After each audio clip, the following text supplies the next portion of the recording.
I've been building my own kingdom for everyone to see. It exists to keep me safe from harm, and it's intact to glorify me. Nobody helped me build this up. It was me and me alone. I've appointed myself as the king, and I've given myself the throne. But it turns out I'm no ruler, and I have no control. So I have decided to destroy it all.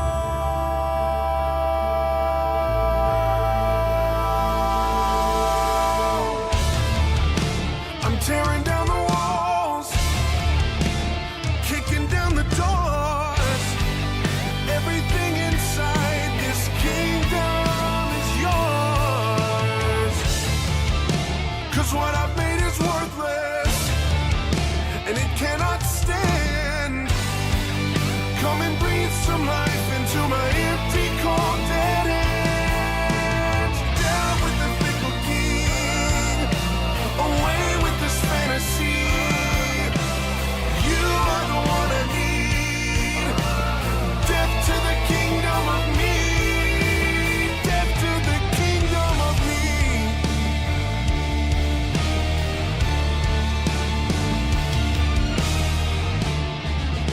I should probably be frightened. This empire's all I know, but it always does more damage than good. I'm afraid it's gotta go. I know that I can't be trusted, 'cause I'm just a man. And if you hadn't given your life for me, a loser would be all that I am. You know they say just follow your heart. I'm afraid that's a load of trash. Your heart will take you down to deep, dark places where you feel like you'll never come back. So I'm coming out of the dark. This facade is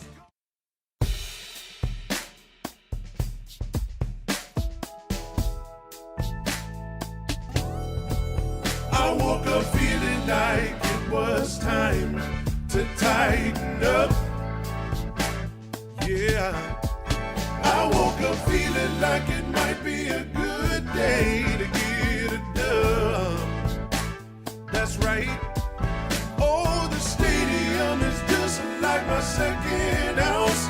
Now I'm two-tone talking, they can't shut my mouth. I woke up feeling like it was time to tighten up.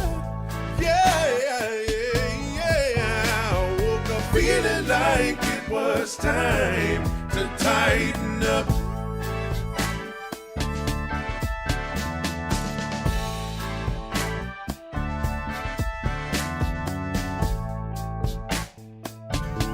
Oh, man. Oh, brother. Oh, man. The Tennessee Titans. It's a victory Tuesday, folks. It's a victory Tuesday. The Tennessee Titans won. They defeat the Miami Dolphins on Monday Night Football. Goodness gracious, if you're watching on YouTube, please click the like button. Help me to get into that good algorithm so that more people can come hang out. But the Tennessee Titans go into their bye week on a positive note.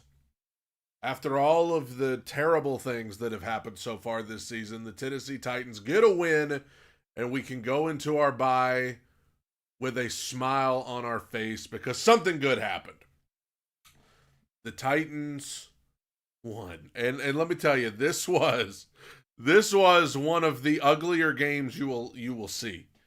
This was unless you are a Titans fan, this was a brutal Monday Night Football game. If you are, if you are a football fan not located, well, not located in the Tennessee Titans fan base, because if you're a Dolphins fan, this was miserable last night. But if you are a fan of football and you just love watching Monday Night Football, regardless of who's on there, you are probably very happy that the Detroit Lions and the Seattle Seahawks were also playing a game last night that appeared to be a lot more entertaining than this one. The Titans win, but it ain't just that. The Titans score over 30 points in a game for the first time since 2021. Bro, they have not scored over 30 points in a game since December of 2021. Over 1,000 days since the Titans. And you know what?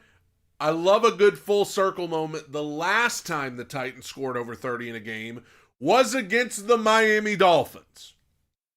That's how the drought started, and that's how the drought ends, against the Miami Dolphins. Let's talk about it. Let's talk about last night. There's a lot to unpack. A lot to unpack. Brian Callahan, congratulations to him on his first win as a head coach. I said it last night. Congrats to him. However it happens, however you get there, he got his first win as a head coach. Congratulations to him. I know at times the way our offense was being run and the play calling just had people wanting to bang their head against the wall. But let me maybe help you work through your feelings about that, hopefully, here today. I think Brian Callahan last night knew that it was vital. It was imperative. It was clear and obvious the Tennessee Titans had to win this football game. Not just because they were 0-3. Not just because of how badly the first 3 weeks went. But because of the fact that we're going into the bye, we're playing a team that's starting a quarterback who just joined the team 2 weeks ago. And I think Brian Callahan knew losing this game would officially end this season. If we lose this game, if we have to go into our bye 0-4 with a loss to Snoop Huntley and the Dolphins, we are done. We are dead in the water at that point. Can you imagine the conversations we would be having if the Titans had lost this game? We would be talking about who to trade, who to cut, who to fire. Like, we would be having some very hard, tough conversations today. And I think Brian Callahan knew we got to win this game. I don't care how it happens. I don't care what we have to do to have more points than the Dolphins at the end of this game. That's all that matters. I don't care if we have 600 yards of offense or 6 yards of offense. I don't care if we have to play the most boring game of all time.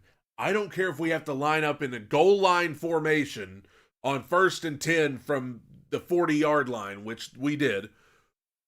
We just got to win this game. We can figure all that other stuff out later, but for tonight, we got to win this game. However it must be done. And I think that when Brian Callahan saw how this game was going, when he saw that the Dolphins, these are not the Dolphins that they were last year or the year before. This is a broken Miami Dolphins football team. Obviously, Tua in the quarterback situation, but obviously injuries galore on the Miami Dolphins. They are a hospital right now.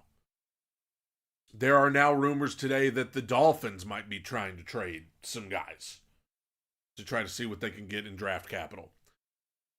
I think when Brian Callahan saw how the game was unfolding, it became, okay, our goal here offensively is just don't do anything stupid. Don't give it away.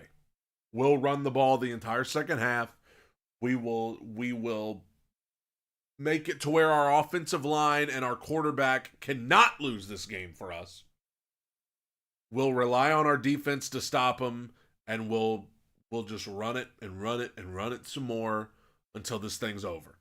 We'll figure all the rest out later, but for tonight, we've got to win this game. We have to. For the fan base, for their sanity, for the locker room. I said this yesterday. Long before the game ever started. It was imperative that the Titans figure out how to win a game. All these new guys, Brian Callahan, first-time head coach, got to figure out how to win a game. Got to. To just have a positive. Something good. You know, somebody in the chat yesterday on the podcast said, we just need something. We just need something good to happen.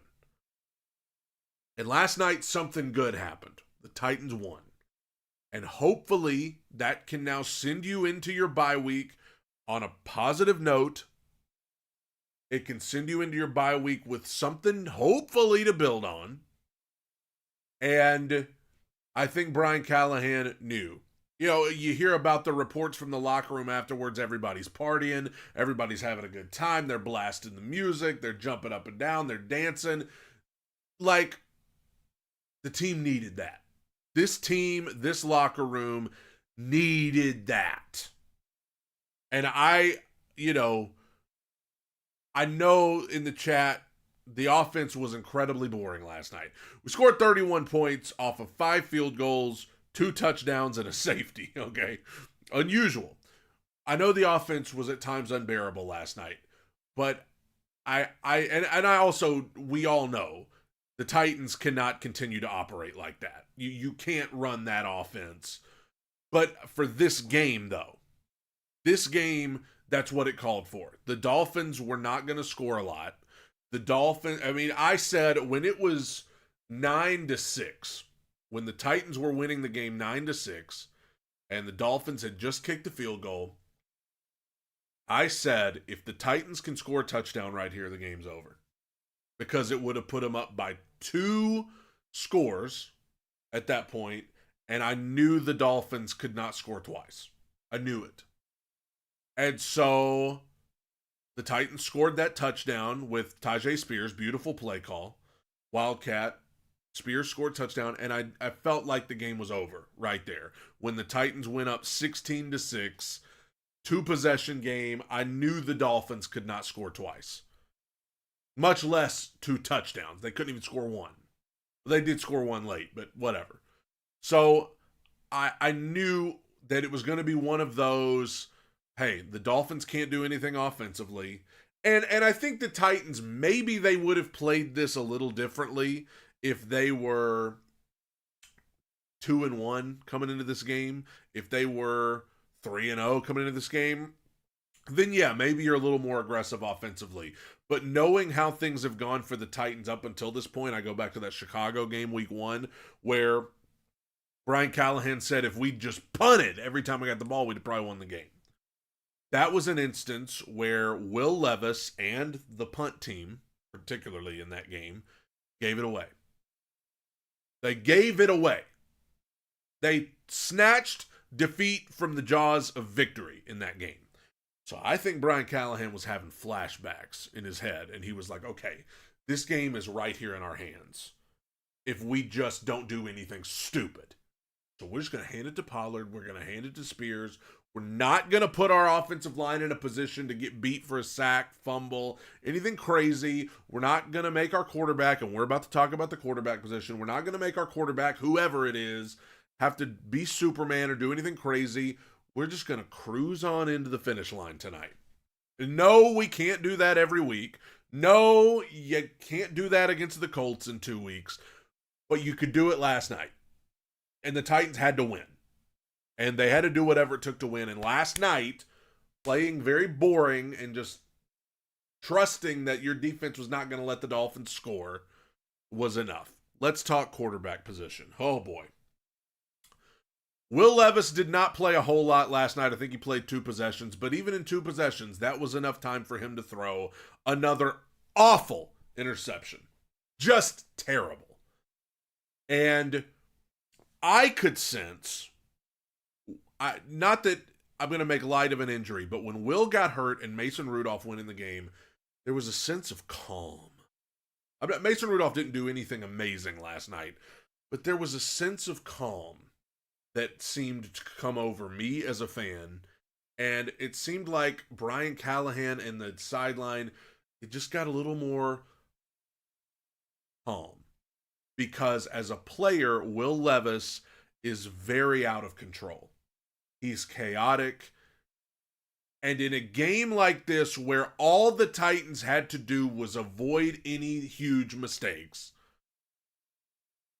Will Levis is the type of guy who would make it more interesting than it needed to be. And he did when he was in there. Threw a terrible interception. And then he's standing over there on the sideline afterwards, and you could read his lips. He said, I didn't see him. I didn't see that guy. You're a quarterback. You have to see him. And you're a quarterback who has repeatedly hurt your team with turnovers. This guy has 9 turnovers in the first month. 6 interceptions, 3 fumbles. And on the first drive, what worries me, and I know it's Victory Tuesday, we want to be happy, we want to celebrate, and we will, but we got to get this negative out of the way first. Will Levis appears to be getting worse. Has anybody else noticed this? He looks more lost every single week. Every single week, he looks more clueless. Every week, he looks like he has even less of a clue what's going on. Every week. That guy that I talked about yesterday, last year in Miami, that had all that fire and that swagger and that confidence, it's gone. He looks like a little kid who lost his favorite toy. I mean, there was that shot they got of him on the sideline after he threw the interception, and he's just standing there. You know, he kind of looked like Joe Biden in that debate a few months ago. Regardless of what political affiliation you have, or if you have one, you remember how Joe Biden in that debate was just like, looked like he was confused and sad? That's what Will Levis looked like last night after that interception. He just looked confused. He looked sad. He looked lost. And so when Mason Rudolph came in the game, it was like, let's just breathe. Mason's not going to do anything amazing. Mason's not going to, throw for 400 yards, but he's not going to lose the game. He's not going to give it away. And that's what the Titans needed last night. Mason Rudolph threw for 85 yards. His best play of the game was the throw to Tyler Boyd to set up the field goal before the half. That was Mason's best play of the night. How many times did Mason Rudolph even throw it in the second half? I mean, he threw the ball 17 times total, and I would bet 15 of those throws were in the second quarter. And I also want to note, to Mason Rudolph's credit, okay, DeAndre Hopkins and Calvin Ridley had 2 drops in a row. Hopkins, which really looked like a good throw to me, between 2 defenders, hit Hopkins in the hands, fell to the ground. That never happens. Hopkins has some of the best hands in the league. So very uncharacteristic drop by him. And then on the next play, Calvin Ridley dropped one. Uncharacteristic of him too. So that would have made his stats look a little better. And who knows what would have happened. I think they ended up kicking a field goal on that drive. I mean, maybe if you catch those passes, who knows? There was also a bogus holding call on Lloyd Cushenberry on that drive on a big Tony Pollard run. These referees, oh my gosh. These referees last night were on crack. The play where Will got hurt was an obvious first down. And they kept re-showing that play all night because it was where Levis got hurt. But it's like, every time they showed it, it was like just a reminder that was an obvious first down. I felt like I was in the Twilight Zone. Also, the punt that Nick Westbrook-Akine recovered and wrestled away from the guy, I don't know. I don't know who it touched first. But the fact that they tried to say there was a clear and obvious reason to overturn it, like, what the heck? Okay. And yes, Brian Callahan should have challenged that spot on the Will Levis play where he got hurt. Scott in the super chat, I appreciate it, says, what about the onside kick that put us at the 10? The referee didn't even know how to explain it. Did you guys see? It was toward the end, set us up for the play that put us over 30. The referee literally was like, so the ball hit in the landing zone and, guys, is what happens when, I mean, it was like, what is happening right now? I've never seen anything like that. The Titans special teams was horrendous. Outside of Nick Folk, God bless him, he was great. We almost got another punt blocked again. It almost happened again. I know I'm supposed to be talking about the quarterbacks right now, but we almost got a punt blocked again. Unbelievable. It might be time for the special teams coach to go. I mean, we spent all those years calling for the first special teams coach to go, and it may be time for another special teams coach to go. I mean, this is horrendous. I mean, one thing that should absolutely not happen is another blocked punt, and dang it almost happened again last night. The punt coverage, the only good play Miami had, really, in the second half. I mean, you want to talk about a disaster. Miami almost returned a punt for a touchdown, and that was how they could get back in the game, is something stupid like that. But our punt coverage was awful. I mean, what are we doing? Why is the special team so bad? I actually thought Jaquan Jackson was okay as returner. I thought Jaquan Jackson probably had his best game as a returner last night. Okay. Back to the quarterbacks. Will Levis gets benched. No, not benched. He got hurt. Mason comes in and doesn't need to do too much, doesn't have to do too much, and the Titans win. So what happens now? Is there a QB controversy? Well, if you're going by what Brian Callahan says, no. Brian Callahan was adamant in the postgame last night that if Will Levis is healthy, he's the guy. He's the quarterback. Now, this debate and this argument is going to rage on all throughout the bye week, all week long.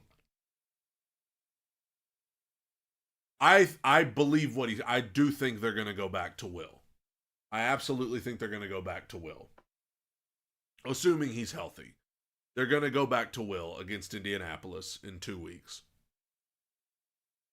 For me, I get that.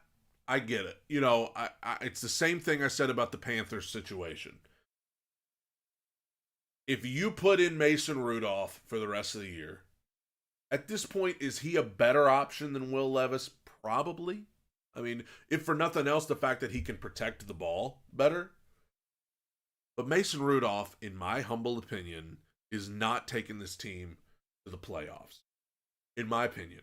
I think Mason Rudolph can get you to 6-11, maybe 7-10.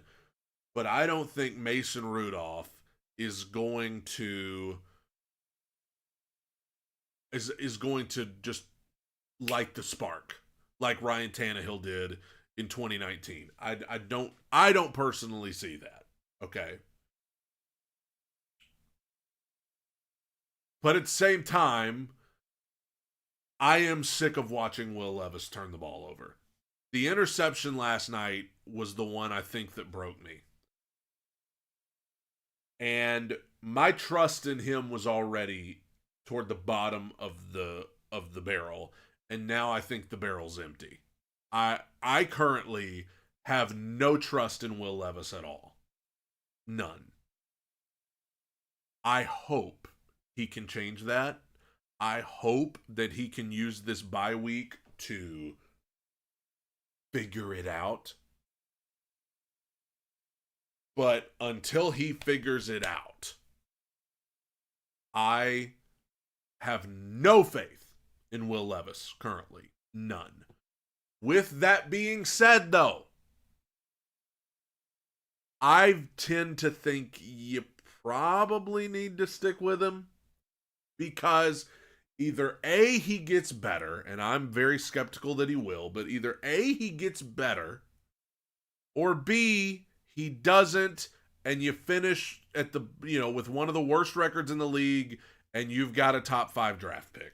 And they're saying this upcoming draft is not very deep at most positions. So if you're going to get a legitimate first round guy, you need to be toward the top of the first round.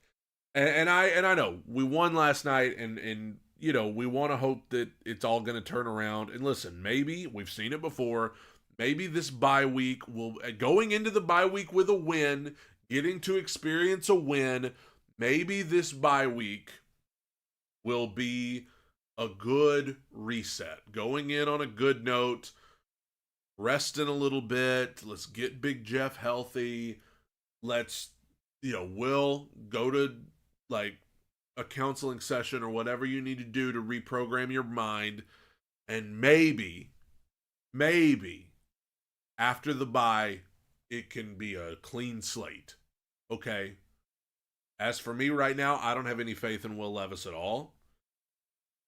But I see why they are adamant that they're going to go back to him.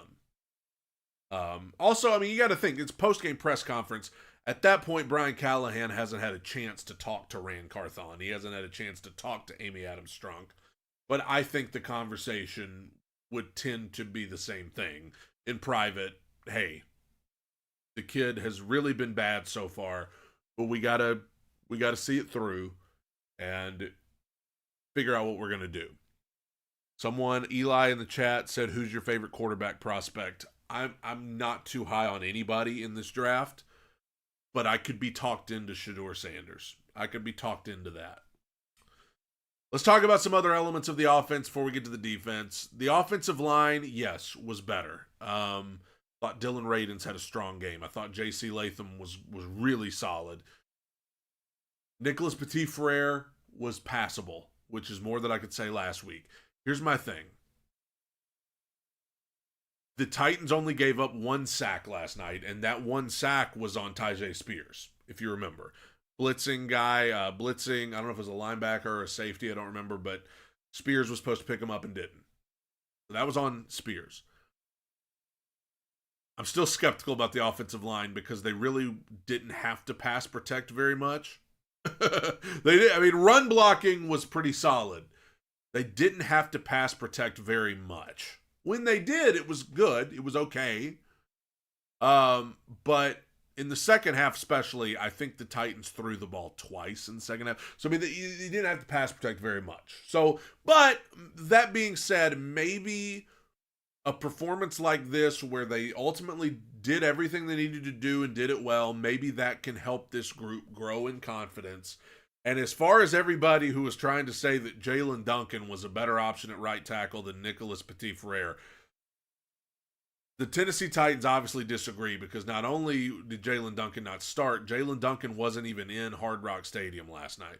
He didn't even make the trip. He was labeled as inactive. So clearly that's not really a competition there at right tackle.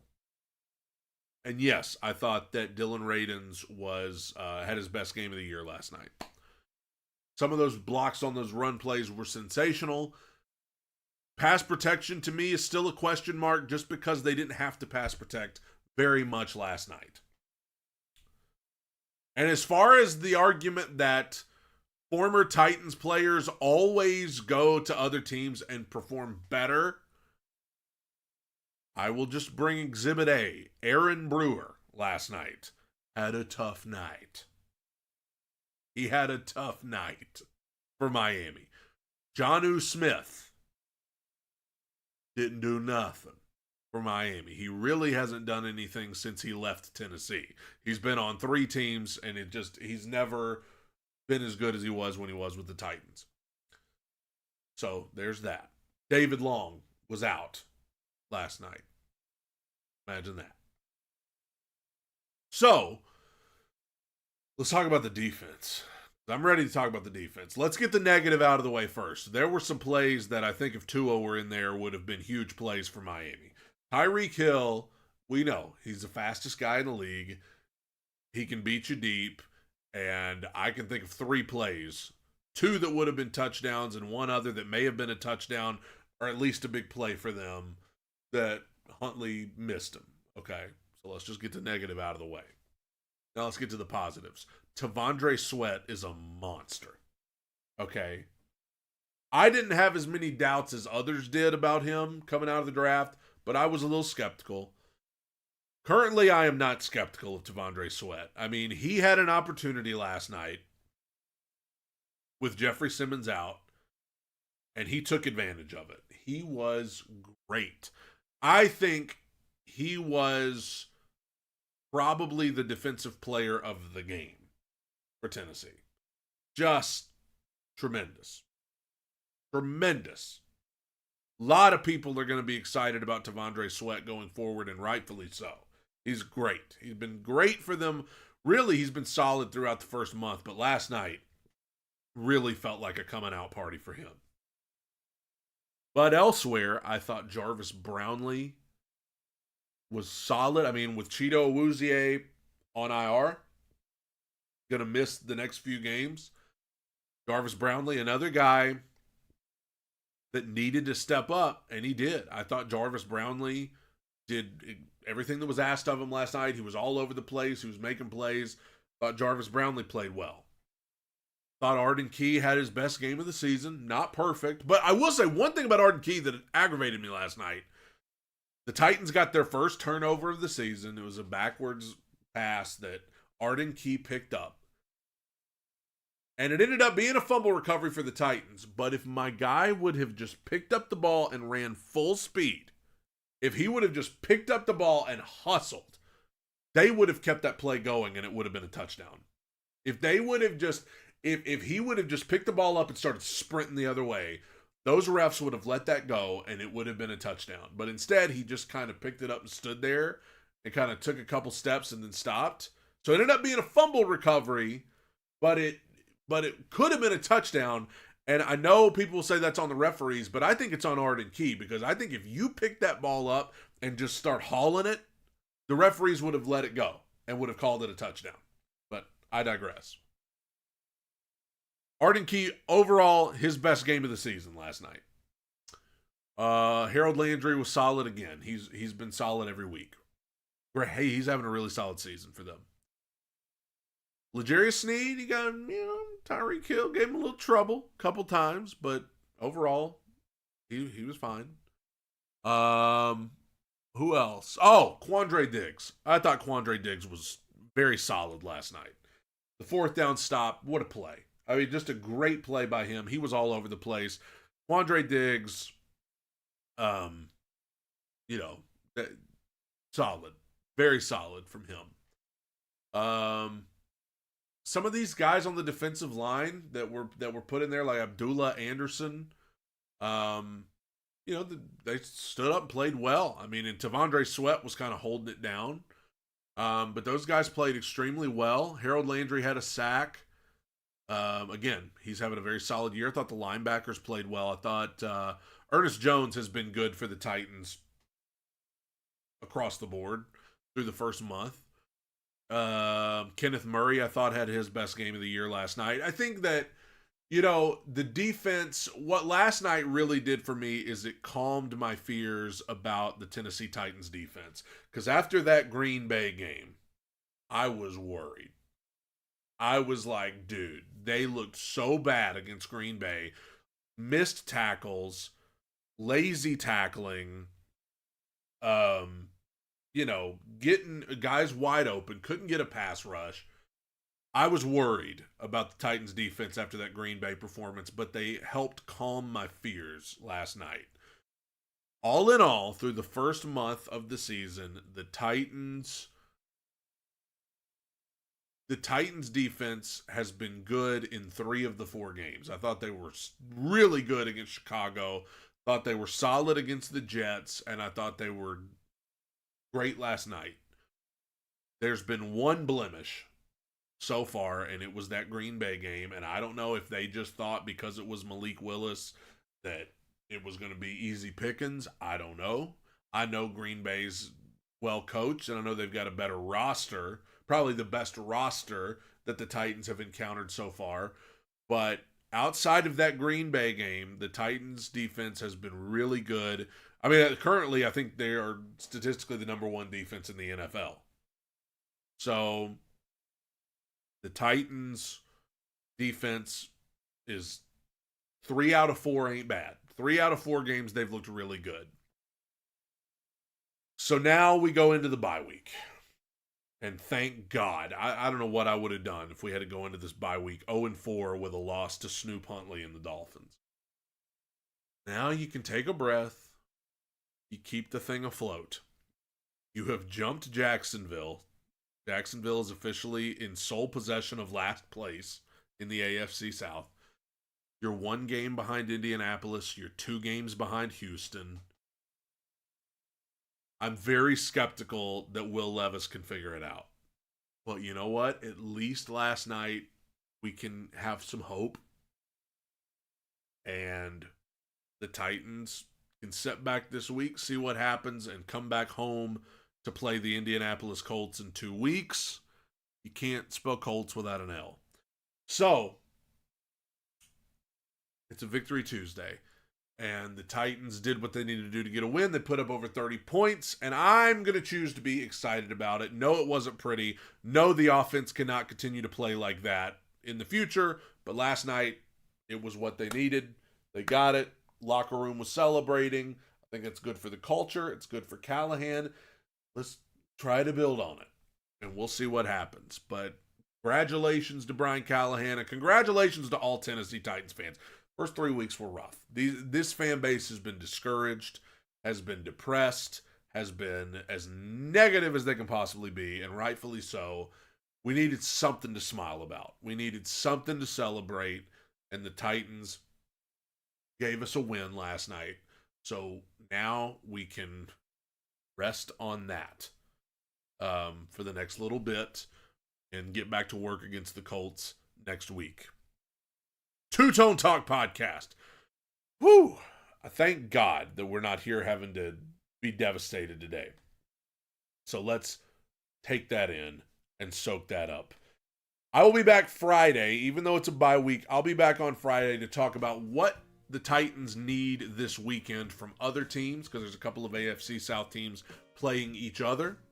So we'll be back Friday to talk about that. We'll talk about, continue to talk about the quarterback situation and preview other games for this weekend that the Titans have off. Thank you guys for joining me on the Two-Tone Talk by God pod. Staying way too high on the wins, way too low on the losses. Everybody have a good Victory Tuesday. God bless you. Happy October. Bye, everybody.